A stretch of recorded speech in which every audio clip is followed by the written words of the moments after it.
नमस्कार दोस्तों, आपके अपने चैनल हमारे संस्कार में आपका बहुत बहुत स्वागत है। आज हम आपके लिए लेकर आए हैं शारदीय नवरात्रि के छठे दिन माँ कात्यायनी की कथा। लेकिन उससे पहले अगर आप हमारे चैनल पर नए हैं और अभी तक आपने चैनल को सब्सक्राइब नहीं किया है तो आप सभी से हाथ जोड़कर निवेदन है, प्लीज़ हमारे चैनल को सब्सक्राइब करें, वीडियो को लाइक करें, ज़्यादा से ज़्यादा शेयर करें ताकि इस कथा के श्रवण का लाभ और लोगों को भी मिल सके। बेल आइकन को दबाना ना भूलें ताकि हमारी आगे आने वाली वीडियो की जानकारी नोटिफिकेशन के ज़रिए आपको मिल जाया करे। कमेंट्स बॉक्स में प्यारे प्यारे कमेंट्स भी किया कीजिए। जय माता दी और हर हर महादेव भी लिखना ना भूलें। माँ भगवती की कृपा आप पर और आपके सभी अपनों पर हमेशा बनी रहे। आपके घर में अन्न धन के भंडार हमेशा भरे रहें। हमारे संस्कार चैनल की तरफ से आप सभी को शारदीय नवरात्रि के छठे दिन की बहुत बहुत बधाई। नवरात्रि के छठे दिन माँ दुर्गा के कात्यायनी रूप की पूजा का विधान है। इस शुभ अवसर पर आप सभी को हम सुना रहे हैं माँ कात्यायनी की संपूर्ण कथा। ऋषि कात्यायन के घर पर जन्म लेने के कारण ही माता का नाम कात्यायनी पड़ा। माँ कात्यायनी का स्वरूप अत्यंत चमकीला और भव्य है। माँ के दाहिनी तरफ की ऊपर वाली भुजा अभय मुद्रा में रहती है और नीचे वाली वर मुद्रा में है। बाईं तरफ की ऊपर वाली भुजा में तलवार और नीचे वाली भुजा में कमल का पुष्प सुशोभित होता है। माँ का वाहन सिंह है। माँ कात्यायनी की भक्ति और उपासना के द्वारा मनुष्य बहुत ही जल्दी, बहुत ही सरलता से धर्म, अर्थ, काम और मोक्ष की प्राप्ति कर लेता है। वह इस लोक में स्थित रहकर भी अलौकिक तेज और प्रभाव से युक्त हो जाता है। माता कात्यायनी की पूजा करने से सभी प्रकार के संकटों, दुखों और समस्याओं का नाश होता है। माँ दानव और पापियों का नाश कर अपने भक्तों की हमेशा रक्षा करती है और उनके साथ में हमेशा खड़ी रहती है। प्राचीन कथा के अनुसार कालांतर में कात्यायन नाम के कई ऋषि हुए हैं। एक विश्वामित्र मुनि के वंश में जिन्होंने श्रोत, गुह्य और प्रतिहार सूत्रों की रचना की थी। दूसरे गोमिल पुत्र थे जिन्होंने छंदों, परिशिष्ट, कर्म, प्रदीप की रचना की थी। और तीसरे कात्यायन वर रुचि सोमदत्त के पुत्र थे जो पाणिनि सूत्रों के प्रसिद्ध वार्तिकार थे। कात्यायन कत ऋषि के गोत्र में उत्पन्न ऋषियों को कहा जाता है। सबसे पहले कत नामक महर्षि के पुत्र ऋषि कात्य हुए। इन्हीं कात्य के गोत्र में विश्व प्रसिद्ध महर्षि कात्यायन उत्पन्न हुए जिन्होंने माँ भगवती की, जगदम्बा की कई वर्षों तक बड़ी घोर तपस्या की।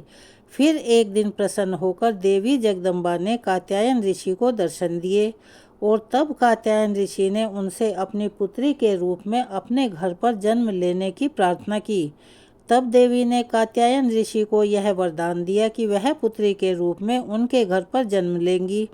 और इस प्रकार अपने वचन का पालन करते हुए देवी जगदम्बा ने कात्यायन ऋषि के यहाँ जन्म लिया और फिर महिषासुर दैत्य का वध किया। एक और कथा के अनुसार श्री कृष्ण को पति रूप में प्राप्त करने के लिए ब्रज की गोपियों ने इन्हीं देवी की पूजा कालिंदी यमुना के तट पर की थी।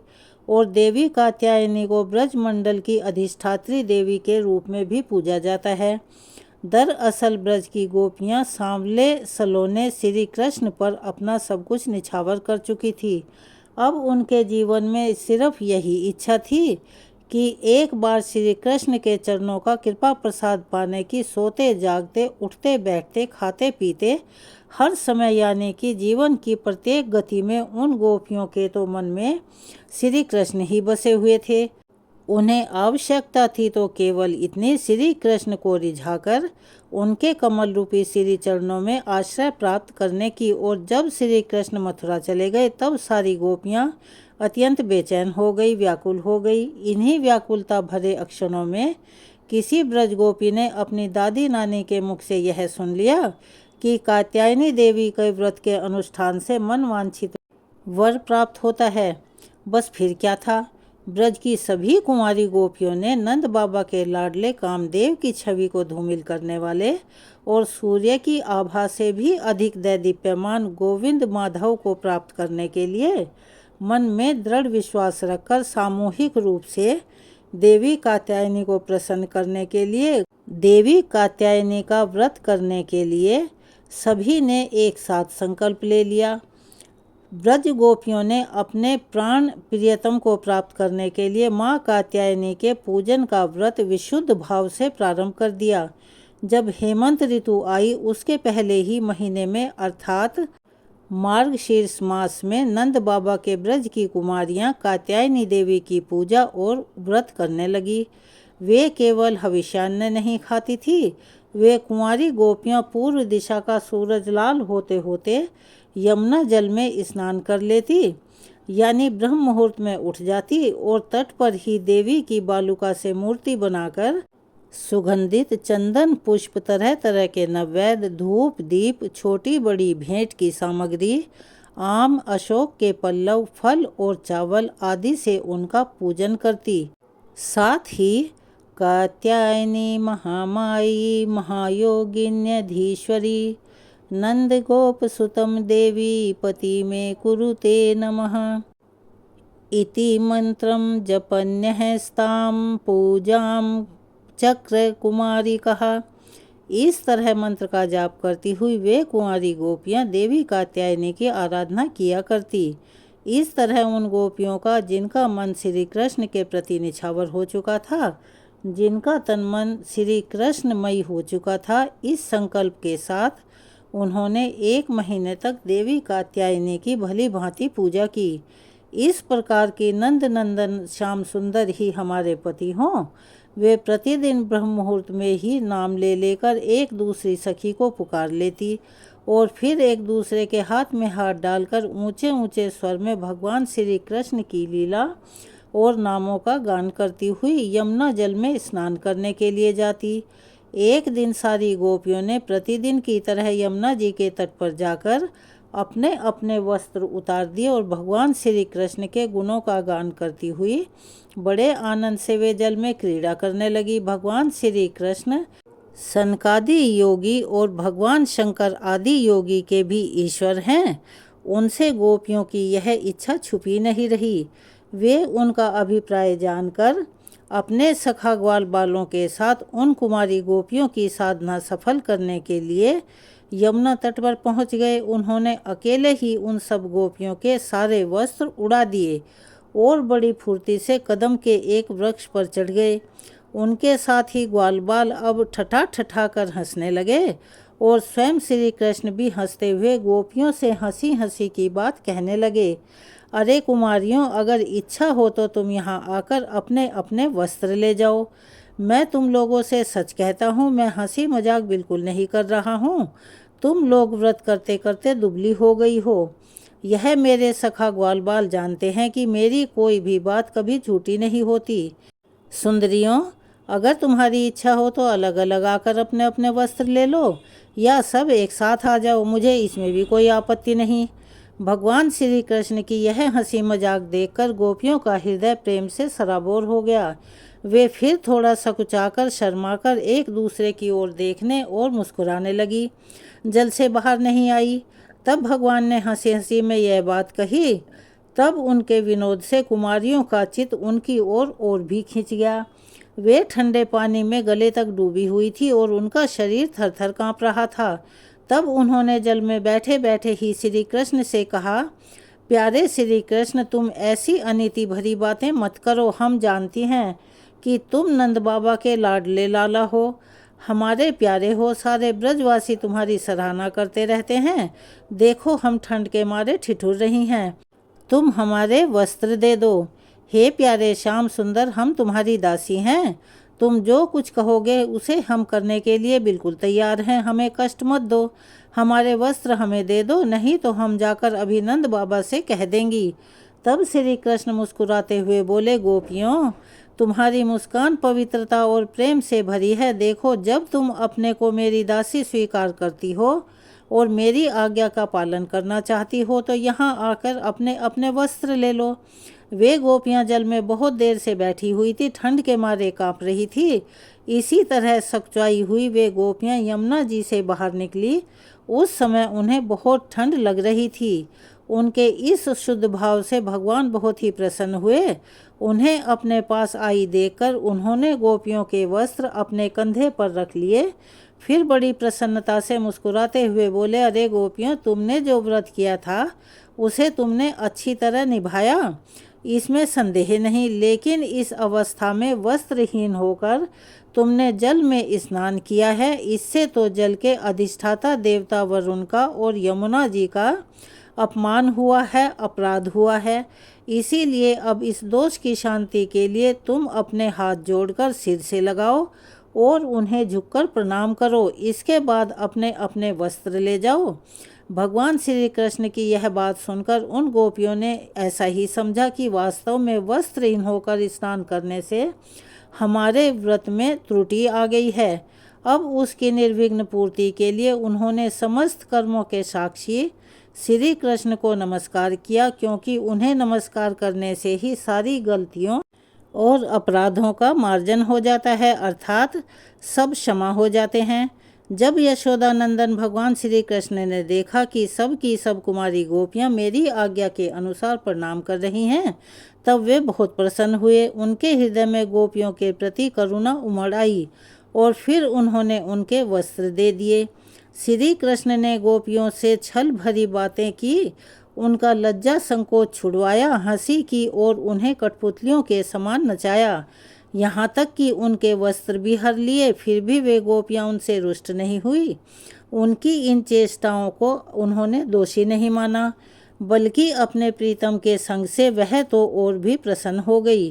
गोपियों ने अपने अपने वस्त्र पहन लिए, लेकिन श्री कृष्ण ने उनके चित्त को इस प्रकार अपने वश में कर रखा था कि वे वस्त्र पहनने के बाद भी वहाँ से एक कदम भी आगे नहीं बढ़ पाई।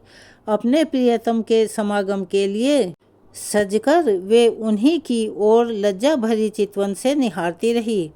भगवान ने देखा कि उन गोपियों ने उनके चरण कमलों के स्पर्श की कामना से ही यह व्रत धारण किया है और उनके जीवन का यही एकमात्र संकल्प है। तब गोपियों के प्रेम के अधीन होकर उखल तक में बन जाने वाले भगवान श्री कृष्ण उनसे कहने लगे, मेरी परम प्रेयसी कुमारियों, मैं तुम्हारा यह संकल्प जानता हूँ कि तुम मेरी पूजा करना चाहती हो।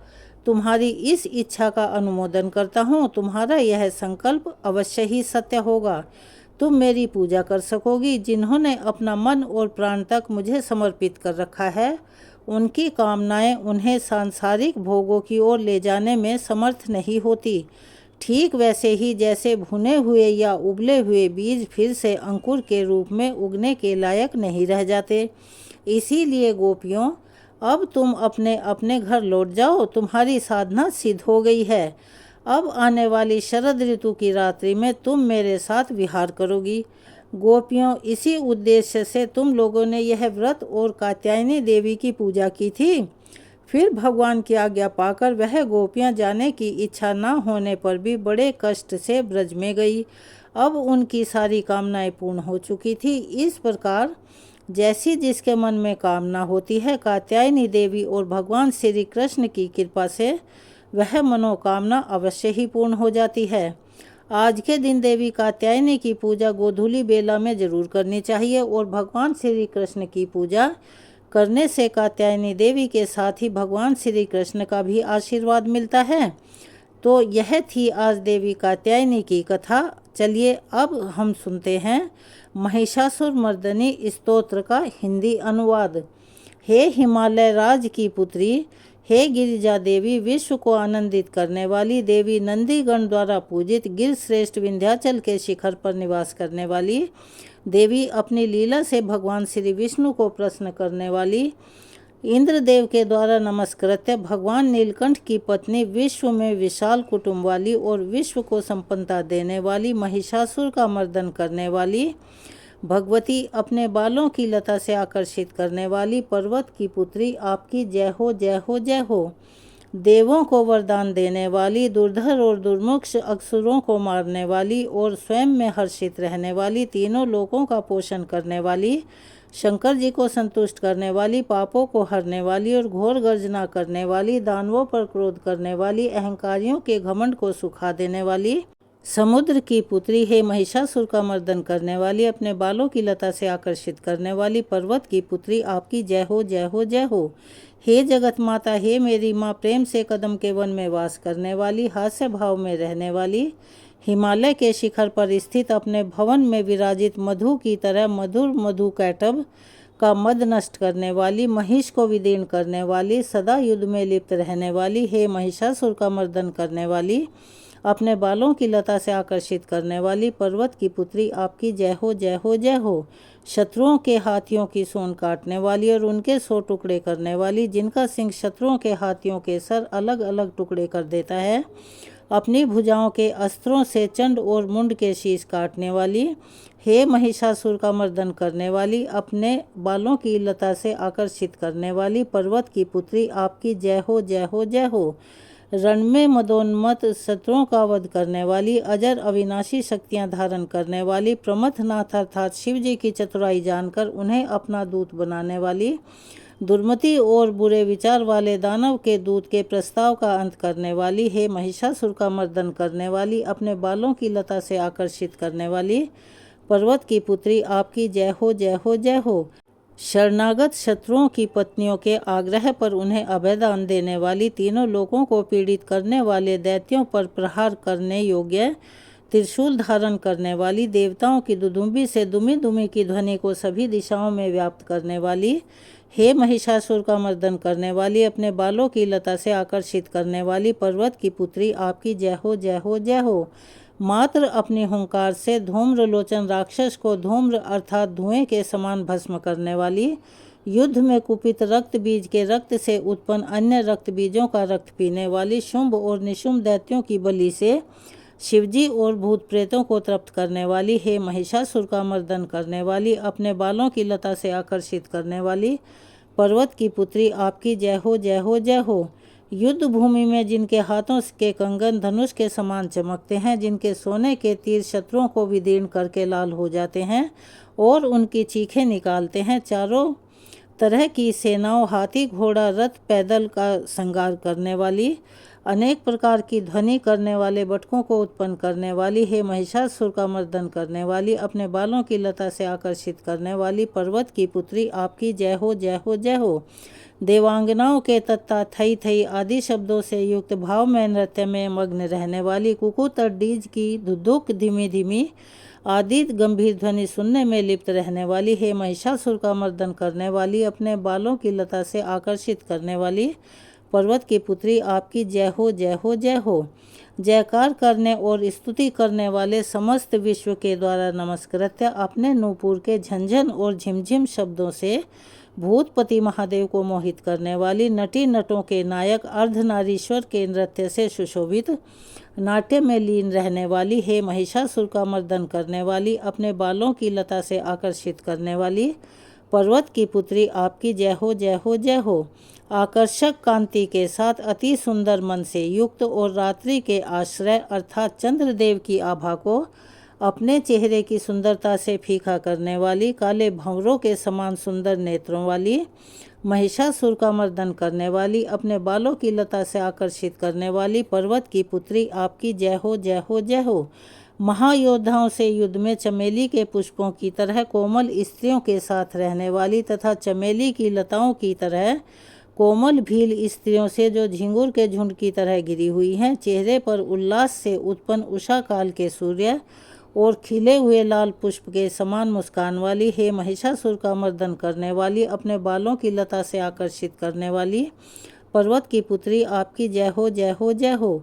जिसके कानों से लगातार मद बहता रहता है, उस हाथी के समान उत्तेजित, हे गजेश्वरी, तीनों लोकों के आभूषण रूप सौंदर्य शक्ति और कलाओं से सुशोभित, हे राजपुत्री, सुंदर मुस्कान वाली स्त्रियों को पाने के लिए मन में मोह उत्पन्न करने वाली मनमत की पुत्री के समान, हे महिषासुर का मर्दन करने वाली, अपने बालों की लता से आकर्षित करने वाली पर्वत की पुत्री, आपकी जय हो जय हो जय हो। जिनका कमल दल के समान कोमल स्वच्छ और कांति से युक्त मस्तक है, हंसों के समान जिनकी चाल है, जिनसे सभी कलाओं का उद्भव हुआ है, जिनके बालों में भंवरों से घिरे कुमुदनी के पुष्प और बकुल पुष्प सुशोभित हैं, उन महिषासुर का मर्दन करने वाली, अपने बालों की लता से आकर्षित करने वाली पर्वत की पुत्री आपकी जय हो जय हो जय हो। जिनके हाथों की मुरली से बहने वाली ध्वनि से कोयल की आवाज़ भी लज्जित हो जाती है, जो खिले हुए फूलों से रंगीन पर्वतों से विचरती हुई पुलिन जनजातियों की स्त्रियों के साथ मनोहर गीत गाती हैं, जो सद्गुणों से संपन्न शबरी जाति की स्त्रियों के साथ खेलती हैं। हे महिषासुर का मर्दन करने वाली, अपने बालों की लता से आकर्षित करने वाली पर्वत की पुत्री आपकी जय हो जय हो जय हो। जिनकी चमक से चंद्रमा की रोशनी फीकी पड़ जाए, ऐसे सुंदर रेशम के वस्त्रों से जिनकी कमर सुशोभित है, देवताओं और असुरों के सर झुकने पर उनके मुकुट की मणियों से जिनके पैरों के नाखून चंद्रमा की तरह दमकते हैं, और जैसे सोने के पर्वतों पर विजय पाकर कोई हाथी मदोन्मत्त हो जाता है, वैसे ही देवी के उरोज कलश की तरह प्रतीत होते हैं। हे महिषासुर का मर्दन करने वाली, अपने बालों की लता से आकर्षित करने वाली पर्वत की पुत्री आपकी जय हो जय हो जय हो। सहस्त्र दैत्यों के सहस्त्र हाथों से सहस्त्र युद्ध जीतने वाली और सहस्त्र हाथों से पूजित सुर तारक उत्पन्न करने वाली, उसका तारकासुर के साथ युद्ध करवाने वाली, राजा सरथ और समाधि नामक वैश्य की भक्ति से समान रूप से संतुष्ट होने वाली, हे महिषासुर का मर्दन करने वाली, बालों की लता से आकर्षित करने वाली पर्वत की पुत्री आपकी जय हो जय हो जय हो। जो भी आपके दयामयी पद कमलों की सेवा करता है, हे कमले, वह व्यक्ति कमल निवास कैसे ना बने। हे शिवे, आपके पद कमल ही परम पद हैं, उनका ध्यान करने पर भी परम पद मैं कैसे नहीं पाऊंगा। हे महिषासुर का मर्दन करने वाली, अपने बालों की लता से आकर्षित करने वाली पर्वत की पुत्री आपकी जय हो जय हो जय हो। सोने के समान चमकते हुए नदी के जल से जो आपके रंग भवन में छिड़काव करेगा, वह इंद्राणी के वक्ष से आलिंगित होने वाले इंद्र के समान सुखानुभूति को क्यों नहीं पाएगा। हे वाणी, हे महासरस्वती, आप में मांगल्य का निवास है, मैं आपके चरणों की शरण लेता हूँ। हे महिषासुर का मर्दन करने वाली, बालों की लता से आकर्षित करने वाली पर्वत की पुत्री आपकी जय हो जय हो जय हो। आपका निर्मल चंद्र समान मुख चंद्रमा का निवास है, जो सभी अशुद्धियों को दूर कर देता है। नहीं तो क्यों मेरा मन इंद्रपुरी की सुंदर स्त्रियों से विमुख हो गया है। मेरे मत के अनुसार आपकी कृपा के बिना शिव नाम के धन की प्राप्ति कैसे संभव हो सकती है। हे महिषासुर का मर्दन करने वाली, बालों की लता से आकर्षित करने वाली पर्वत की पुत्री आपकी जय हो जय हो जय हो। हे दीनों पर दया करने वाली उमा, मुझ पर भी दया कर ही दो। हे जगत जननी, जैसे आप दया की वर्षा करती हो, वैसे ही तीरों की भी वर्षा करती हो, इसीलिए इस समय जैसा आपको उचित लगे वैसा करो, मेरे पाप और ताप दूर कर दो। हे महिषासुर का मर्दन करने वाली, बालों की लता से आकर्षित करने वाली पर्वत की पुत्री आपकी जय हो जय हो जय हो। महिषासुर मर्दनी स्तोत्र का हिंदी अनुवाद यहाँ पर समाप्त होता है। अगर हमारे द्वारा कथा पढ़ने में या स्तोत्र का पाठ करने में कोई भूल चूक हो गई हो, तो उसके लिए माँ कात्यायनी से हम क्षमा याचना करते हैं। हे परमेश्वरी, मेरे द्वारा रात दिन सहस्त्रों अपराध होते हैं, अतः आप मुझे अपनी सेवक समझकर कृपा पूर्वक मेरे उन अपराधों को क्षमा करो। ना तो मैं आवाहन करना जानती हूँ, ना विसर्जन करना जानती हूँ, और ना ही मैं पूजा करना जानती हूँ। हे परमेश्वरी, मुझे क्षमा करो। हे सुरेश्वरी, मैंने जो मंत्रहीन, क्रियाहीन, भक्तिहीन पूजन किया है, वह सब आपकी दया से पूर्ण हो। सैकड़ों अपराध करके भी भक्त आपकी शरण में आकर केवल जगदम्ब कहकर ही मोक्ष को प्राप्त कर लेते हैं, जिससे ब्रह्मादि देवगण भी पाने में असमर्थ होते हैं। हे जगदम्बिके, मैं अपराधी हूँ, किंतु आपकी शरण में आई हूँ, अतः इस समय मैं दया की पात्र हूँ। आप जैसा चाहो वैसा करो। अज्ञानवश या बुद्धि भ्रम होने के कारण भूल से मैंने जो कुछ भी कहीं कम या ज़्यादा कर दिया हो, हे देवी, हे परमेश्वरी, सब अपराध क्षमा करो और प्रसन्न हो। हे जगत माता, हे कामेश्वरी, सच्चिदानंद स्वरूपिणी परमेश्वरी, आप प्रेम पूर्वक मेरी यह पूजा स्वीकार करो और मुझ पर प्रसन्न हो। आप गुप्त से भी गुप्त वस्तु की रक्षा करने वाली हो। आप मेरे किए हुए इस जप को ग्रहण करके मेरे सभी अपराधों को क्षमा करो। हे देवी, हे महेश्वरी, आपकी कृपा से मुझे सिद्धि की प्राप्ति हो। यह थी क्षमा याचना। अगर आप हमारे चैनल पर नए हैं और अभी तक आपने चैनल को सब्सक्राइब नहीं किया है, तो आप सभी से हाथ जोड़कर निवेदन है, प्लीज़ हमारे चैनल को सब्सक्राइब करें, वीडियो को लाइक करें, ज़्यादा से ज़्यादा शेयर करें, ताकि इस कथा के श्रवण का लाभ और लोगों को भी मिल सके। बेल आइकन को दबाना ना भूलें ताकि हमारी आगे आने वाली वीडियो की जानकारी आपको नोटिफिकेशन के जरिए मिल जाया करे। कमेंट्स बॉक्स में अपनी राय के साथ साथ जय माता दी, हर हर महादेव लिखना ना भूलें। अपना प्यार और सहयोग हमें ऐसे ही प्रदान करते रहें। आपका एक छोटा सा प्रयास अर्थात चैनल को सब्सक्राइब करना, वीडियो को लाइक और शेयर करना, बेल आइकन को प्रेस करना हमारे लिए बहुत मददगार साबित होता है। इसीलिए प्लीज़ हमारी मदद करें। धन्यवाद।